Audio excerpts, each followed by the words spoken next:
Good morning, everyone. This is Tony from her Homestead Skills, and today I plan to discuss a topic that I have been asked about a couple of times, and that is specifically, how many jars do I need?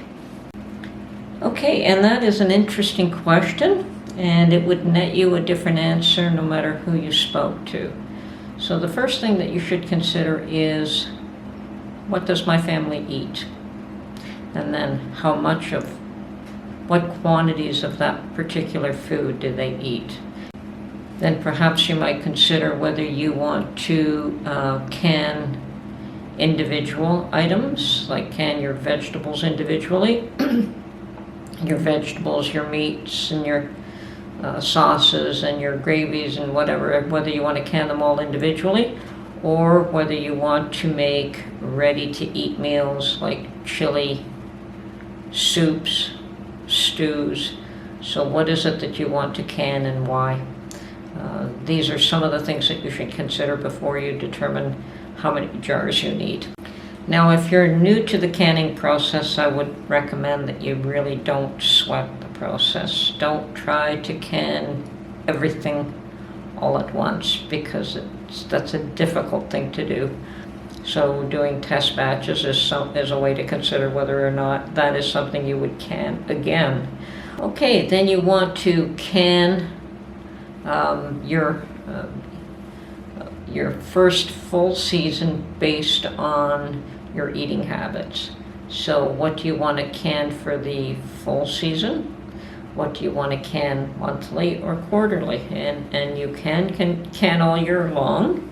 I'm going to tell you that the bulk of the canning season is in the fall, because you always have a harvest in the fall.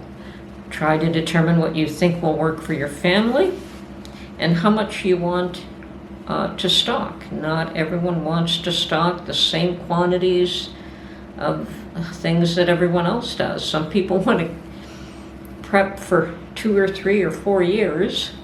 I'm personally not of that mentality. I'm more of a seasonal.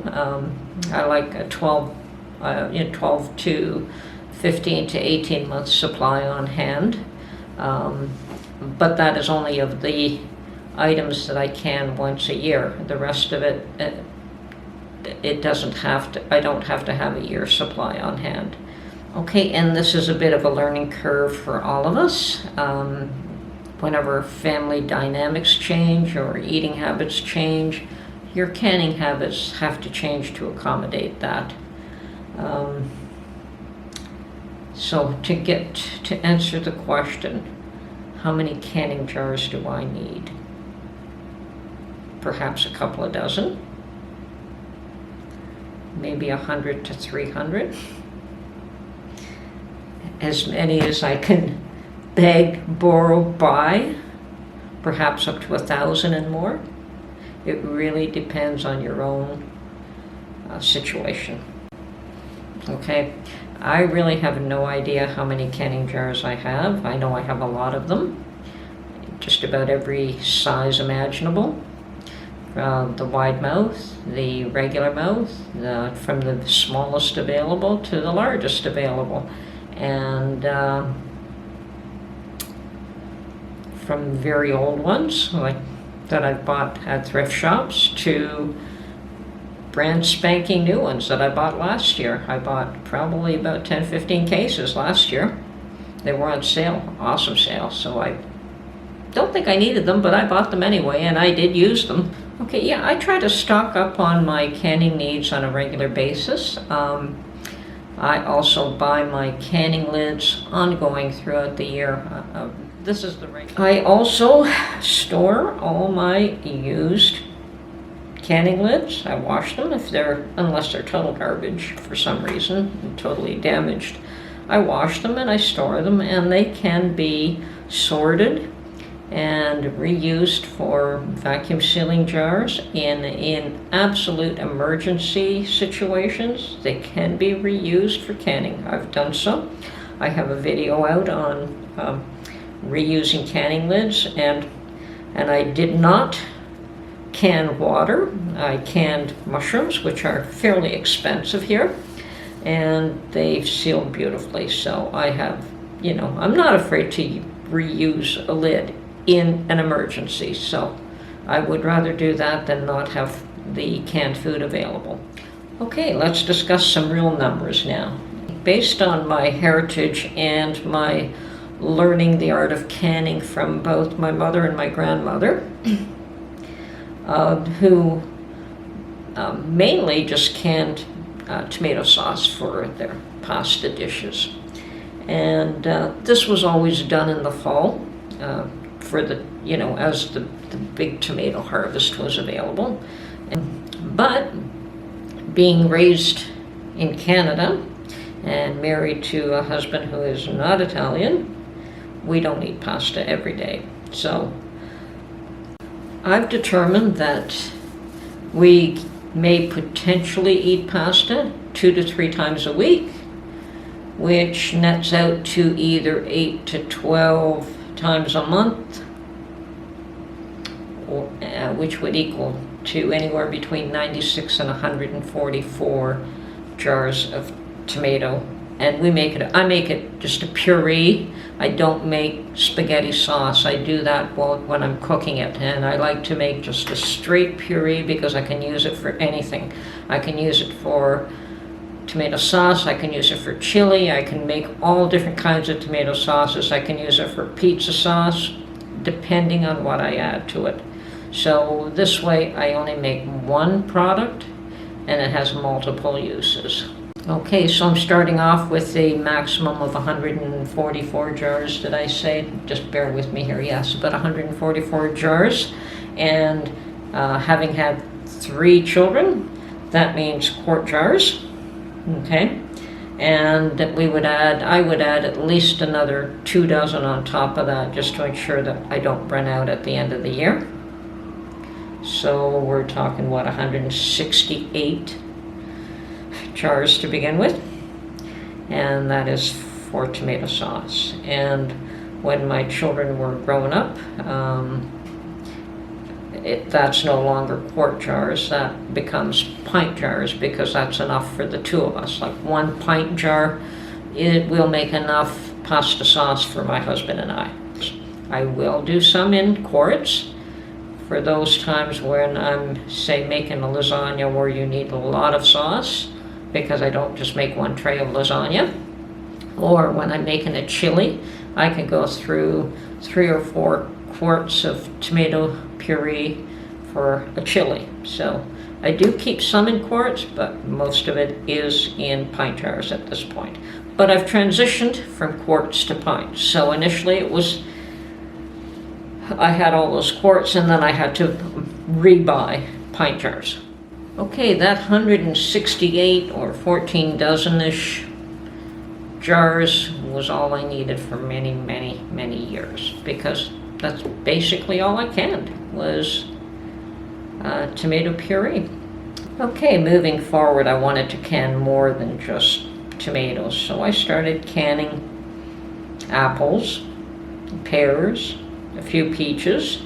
I started experimenting with doing vinaigrettes, because vinaigrettes you can also just water bath can. So potentially anything that you can water bath can, I started experimenting with.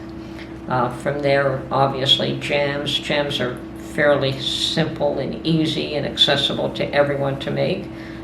More pint jars again, and jelly jars. So, the 8-ounce jam jelly jars started to become a little bit more useful to me at that point. Yes, and applesauce is another thing I like to do in the 8-ounce jelly jars, because it can be used up in one sitting rather than half of it going in the refrigerator, and you can open up a fresh jar every time. So, between jams and jellies and other things that I canned in that size jar, I started looking at probably another 60 at least of the 8-ounce jars. And for years and years and years, I wanted to can vegetables, but you needed a pressure canner for that. And in Canada, you cannot buy a pressure canner, or at least you couldn't then. Pressure cookers, yes. Every place that sold small appliances. You could buy a pressure cooker, but I understood that you really shouldn't be canning in a pressure cooker, so I didn't ever even attempt to do it. So, not suitable for that purpose, didn't use it for that purpose. Okay, eventually my daughters, I guess they knew I wanted it, but then at one point the two girls got together and bought me the Presto canner as a gift. Probably one of the most useful gifts they've ever bought me. I was very excited to see that, and I started to experiment, and I think corn was one of the first things that I canned. I wanted to can corn so badly, and for the corn you need another 3 dozen pint jars. I would can corn fairly loosely. I would not pack it tight. So another 33 cases of pint jars. But stews, soup, chili, other ready-to-eat meals in pint jars, single serving, are awesome to have on your shelf. Now, how many of those do you need? How many do you want? How much will your family eat? Is there any point in having those on your shelves if nobody's going to eat them? So you decide if you want a dozen of those on your shelves, or if you want more of that. That's going to be a personal preference. I keep some. I keep a limited amount. Okay, so for those ready-to-eat meals, you may be looking at anywhere from 2 to 5 dozen additional pint jars, depending on what you want to keep in stock. And perhaps even quart jars if your family's larger. And you don't want to do single serving, maybe you want to do multiple serving per jar, so you can do it that way too. So it's pretty hard to tell somebody you need X amount of jars, and it's very rare that canners go out and buy all their jars one year and they never buy, and they have enough. Never happens. I have been collecting jars I don't know, I don't want to name a number, but probably 30 to 40 years, maybe longer.